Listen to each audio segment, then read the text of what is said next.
Story 1.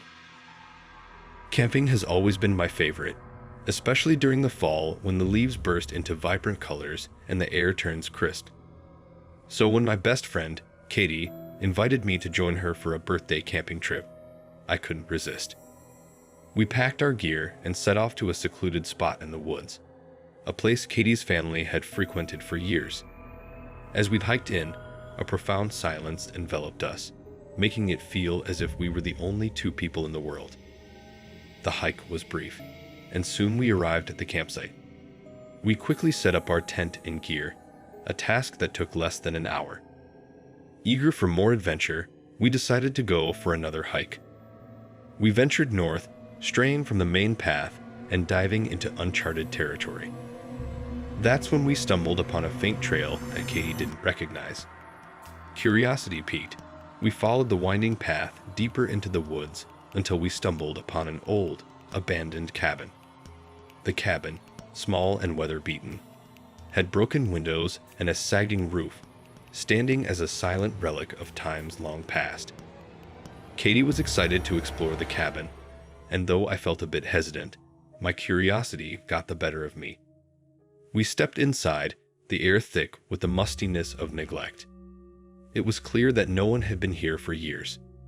We rummaged around, hoping to uncover some interesting artifacts or clues about the former occupants, but we found nothing. Just as we were about to leave, something caught my eye. A small padlocked door in the corner that I hadn't noticed before.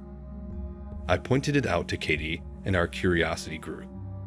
The lock was ancient, covered in rust. I knocked on the door, half expecting an echo in the empty space. Katie went outside, returning with a large rock.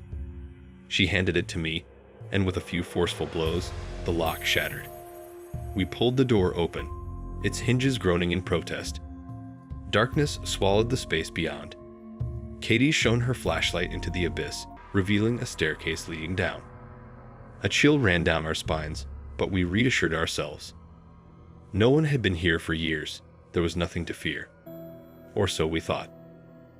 I led the way down the steep staircase, which wasn't very long, just 8 to 10 steps before it opened into a room.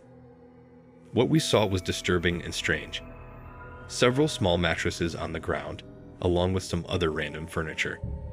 They looked modern, like they couldn't be more than 5 years old. A wave of fear washed over me, and we both rushed upstairs, slammed the door shut, and stood there, bewildered by what we just seen. We debated whether it was a crime scene because everything seemed so out of place. As I was talking, Katie suddenly shushed me. In the distance, we heard footsteps approaching the cabin. They came right up to it, but oddly, walked past without stopping. Katie and I exchanged confused looks. Once the footsteps faded away, we sprinted back to our campsite, packed up quickly, and headed straight to Katie's place. We called the police, unsure if what we found was dangerous. The fact that someone walked by without hesitation suggested they were familiar with the cabin. We couldn't tell if it was something sinister, so we decided to let the authorities handle it. The police searched the cabin and the surrounding area, but found nothing that led to any concrete conclusions. They admitted it was strange and seemed suspicious, but there was no evidence to support any theories. For a while, the town buzzed with speculation and wild theories about what the cabin had been used for. Eventually, the city decided to tear down the cabin to prevent people from visiting it out of curiosity. The mystery of the cabin has never been solved, and it probably never will be. Yet, deep down, I can't shake the feeling that something terrible happened there. Story 2. Just a week or two ago, I decided to hike a long trail in the dense woods behind my small town. With fewer than 1,000 residents, our town was quite isolated from any major cities. The woods at the outskirts were flat, lacking mountains or hills, but dotted with a few ponds and small rivers. My destination was one of these rivers. I'd visited a few times before, but never camped there until that day. From past visits, I remembered it being about a 3-hour walk, almost directly north.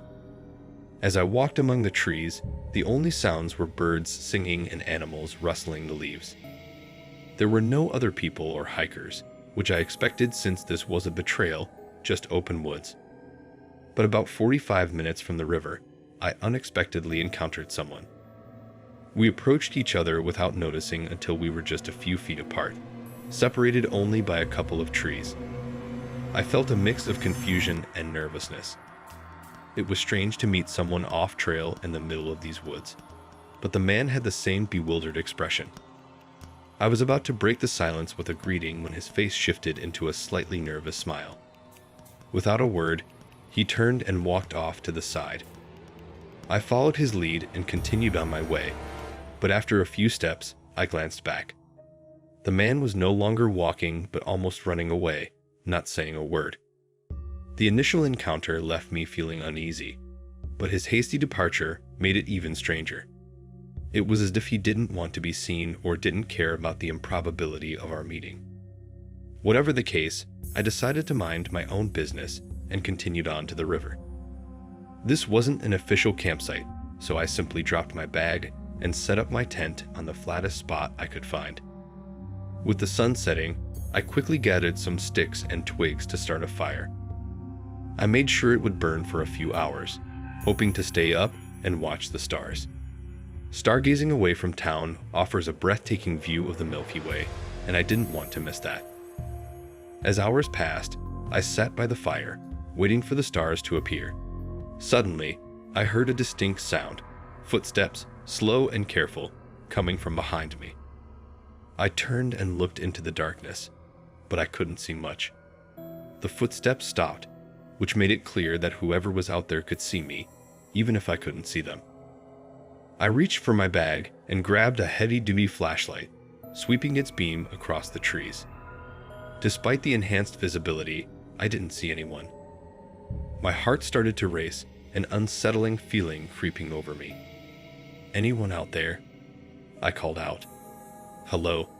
There was no response, not even a footstep. After a moment of hesitation, I decided to investigate. Maybe I had imagined the sound, but I needed to be sure. Carefully, I walked toward the source of the noise, keeping the flashlight steady in front of me.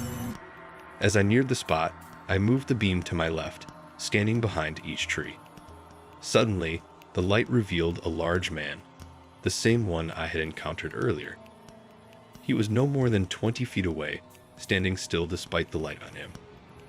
Thinking quickly, I pretended not to see him and continued moving the flashlight across the woods, hoping he would believe I hadn't noticed him. I began walking back to the tent, trying to appear as calm as possible. Picking up my bag, I glanced around once more before quickly abandoning my tent and campfire. I headed into the woods along the riverbank. Once I felt I had put enough distance between myself and the man, I broke into a sprint, running as far as I could until I was sure I was far away from him. Finding a safe spot, I sat and stayed awake until sunrise. I don't think he followed me, as I managed to get out without hearing or seeing him again. I'm not sure why he was out there or why he has shown up and hidden near my campsite, but I never went back to retrieve my tent, too afraid of what I might discover. So, what do you think happened in these mysterious woods? Have you ever experienced anything eerie while camping? Share your thoughts and stories in the comments below. If you enjoyed these spine-tingling tales, don't forget to like, share, and subscribe to the channel for more captivating content. Stay curious and stay safe.